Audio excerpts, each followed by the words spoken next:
بسم اللہ الرحمن الرحیم۔ السلام علیکم دوستو۔ ختم نبوت کے لیے بیٹے کی قربانی۔ آپ کا بیٹا بس آج شام تک کا مہمان ہے، اس کا کوئی علاج نہیں۔ ڈاکٹر کی یہ الفاظ سن کر مولانا رو پڑے، اپنے بیٹے کو گھر لے آئے۔ گھر میں کھڑے اپنے بیٹے کی تیمارداری کر رہے تھے کہ دروازے پر دستک ہوئی۔ مولانا دروازے پر گئے، باہر ایک بوڑھے شخص کو کھڑے پایا۔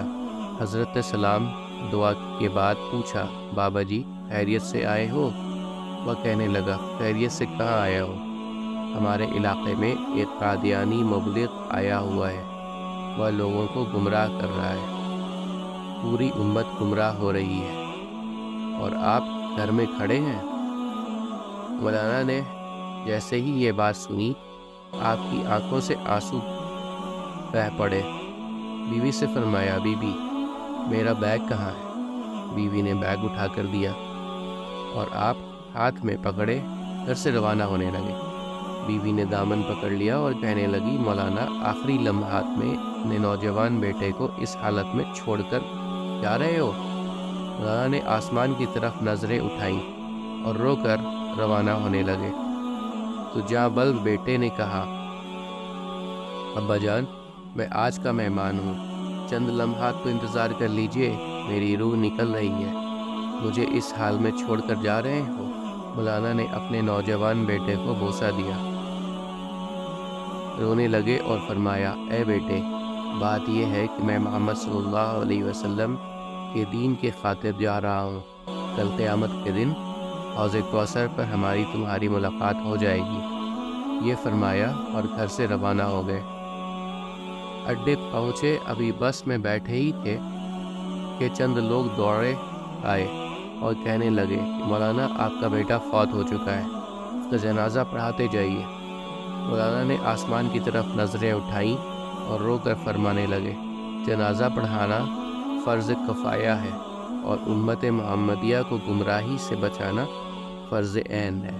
فرض عین چھوڑ کر فرض کفایہ کی طرف نہیں جا سکتا۔ پھر وہاں سے روانہ ہو گئے۔ اس علاقے میں پہنچے، اللہ تعالیٰ نے کامیابی عطا کی، وہ قادیانی مبلغ بھاگ گیا۔ مولانا 3 دن کے بعد گھر واپس پہنچے۔ بیوی قدموں میں گر گئی اور رو کر کہنے لگی، مولانا جب آپ جا رہے تھے تو بیٹا آپ کی راہ تکتا رہا اور کہتا رہا، جب ابا جان واپس آ جائیں تو انہیں میرا سلام عرض کر دینا۔ مولانا نے جب یہ سنا تو فوراً اپنے بیٹے کی قبر پر گئے اور دعا مانگنے لگے، اے اللہ ختم نبوت کے وسیلے سے میرے بیٹے کی قبر کو جنت کا باغ بنا دے۔ مولانا دعا مانگ کر گھر واپس آئے تو رات بیٹے کو خواب میں دیکھا۔